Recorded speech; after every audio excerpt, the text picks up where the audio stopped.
We just had an excellent cabinet meeting that is almost entirely focused on the Canada-U.S. dynamic. We know how important it is for Canadians that we be there to protect not just the Canadian economy, but their jobs, the cost of living challenges they're facing that could get worse. We have a lot of work to do, and that's what we're focused on. Welcome back to Question Period. While Prime Minister Justin Trudeau has said he's taking the time to, quote, reflect on his leadership, the Sunday strategy session is back to do the same. The last week may have been a roller coaster in and of itself, but it also follows a tumultuous year for Justin Trudeau, seeing major developments on the international stage for Canada's relationship with countries like India and the United States, while the Liberals spent the last year lagging significantly to the Conservatives in the polls, and with a fall sitting in the House of Commons bookended by by-election losses. So what might come next for the embattled Prime Minister, and how will U.S. President-elect Donald Trump's return to the White House change the game here at home in the new year? Our Sunday strategy session is back. Kathleen Monk, Scott Reid, and Kory Teneycke. Kathleen, I'll start with you. I'm actually going to pick up where we left off, and then we'll get into the prospect of Donald Trump and what his policies might do here in Canada.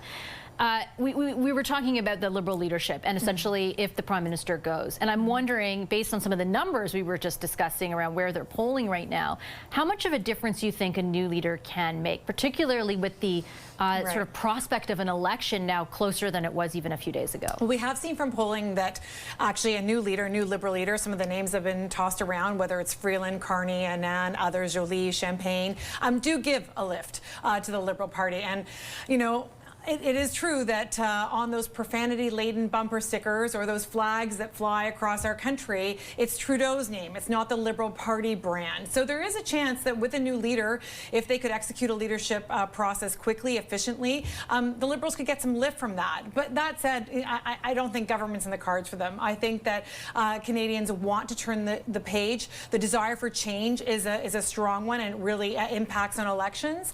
And so I think that is what is going to play out. I mean, I think right now what's interesting about Pierre Poilievre is that, in fact, his numbers are so high, not because people are in love with Pierre Poilievre. It's not the same adoration that you see with Donald Trump in the States. It's actually more of a rejection of Justin Trudeau and even to some extent Jagmeet Singh, where they're just tired of that and they want to try something new. A wise man named Kory Teneycke years ago once told me, if the ballot question is changed, the other guy just has to be tolerable. He doesn't have to necessarily be liked. Do you still believe that, Kory? Very much so. You know, you can just look back through previous elections.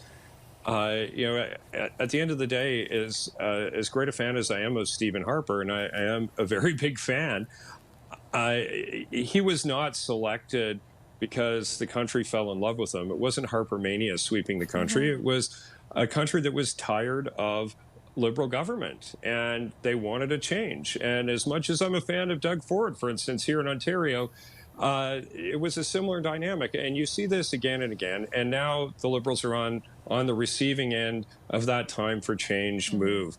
And I think it's something that you just can't fight back against. But I do think within that, you know, losing an election framework, you can do still quite well. You can have a healthy opposition presence. But if they keep going the way they are, like I'm not being hyperbolic saying I think they could be wiped out as a political force. I think it's that grave. Scott, what are your thoughts on that? And sort of an addendum to that, do you think a change in leadership ultimately could change the fortunes substantially for the Liberals in the next election? Yeah, I do. I really do, because for two reasons. One, we know that so much of the current animus is directed at the Prime Minister personally. And, you know, that's what happens after a decade. And whether it's fair or not, or whether he's misplayed this past week or not, the reality is that he is an anchor on the party.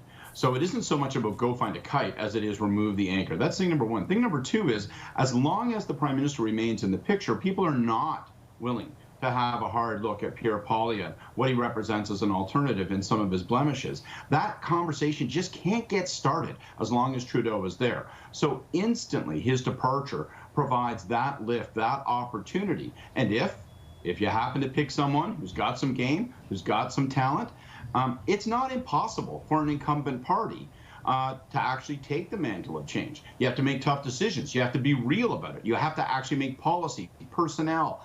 character change. But one thing's for certain, if you don't represent change, if you're not the vehicle of change, you will be its victim. And that's why I think there's just no question that the Prime Minister has to depart. It's not salvageable with him at the helm. Let's talk a little bit about Donald Trump, because the prospect of this massive tariff on our imports still looms large, and it would happen if it did, he says, on day one of his presidency, Kathleen, which is January the 20th. How much do you think that's going to impact what happens here next year? Biggest economic threat that the country has potentially faced in over 50 years, since Nixon went against Trudeau Sr. And no one right now can address it for the reasons because we're all consumed with the internal politics and the internal fighting within the Liberal Party. So yeah, I mean, whether it's any party leader who grabs that mantle, who takes on Trump, and I note very clearly that Pierre Poilievre has not, to this point, gone into the States, has not spoken to his U.S. counterparts in the same way that we've seen previous opposition leaders do that. And that might be a failing or a weakness of Pierre Poilievre. I understand where he may be reticent not to do that, to go down to the States to meet with Trump, because maybe he doesn't want Trump's endorsement, because there are still a good portion of Canadians that don't like Trump. But his failure to do that and actually wrap his hand around this problem and the risk to our own jobs here is a challenge. So there's an opportunity for someone like Jagmeet Singh to get in there and say, hey, Trump, as Charlie Angus did this week, you're a grifter, you don't know the North, don't come up here. I guess I wonder, Kory, your thoughts on, I mean, what's happened really is that there's an absence of federal anything to do with Trump right now. It's been the premiers from Doug Ford, as you know well, or Danielle Smith, or Wab Kinew in Manitoba, who are speaking out, going on American media, holding press conferences. They had a big meeting as well on the issue. Do you think that changes in the new year, given what's happening domestically? Well, I certainly hope it changes in the sense that at the end of the day, the premiers can only do so much on this. It's really up to the federal government to do most of the lifting here. They're the ones who can impose countervailing tariffs if we have to get into a trade fight, and I certainly hope we don't, but we very well may. That has to come from the federal side. Ultimately, an agreement with the Americans is signed by the government of Canada, not by any given province. So there is no replacement for the federal government in this process. That said, what I think the premiers are trying to do is keep the lights on and keep the fire burning so that there's at least some presence out there advocating for Canada during this period of leadership void. And I just hope for the sake of the country that it doesn't continue for that much longer. I think Poilievre is correct in calling today for an immediate federal election. I don't think that's going to happen, though. And so I think we'll see the premiers trying to do the best they can to advocate on behalf of Canadians south of the border and try to communicate with Canadians here at home. But I sure do hope that the federal government gets up off the mat in some form to represent Canada. And I also hope and believe it won't be under Trudeau's leadership. Scott, let's say, as terrible as it sounds, these tariffs do get applied in a month's time. Does that have an impact, do you think, on Canadians' appetite for an election, one way or the other? Oh, absolutely. There's no question. Particularly if what Canadians are witnessing is a sort of a slow motion intramural exercise occupying the government, so that whether it's fair or not, they come to the conclusion that this enormous and pronounced external threat is being sublimated while the government addresses internal challenges. Like, that can't be permitted. There can only be one mission as of January 20th, and frankly before then. And Canadians must see that there's only one mission coming out of their federal government, and that is to manage this situation as well as possible. And I come back to it. Look at Chrystia Freeland's letter on this.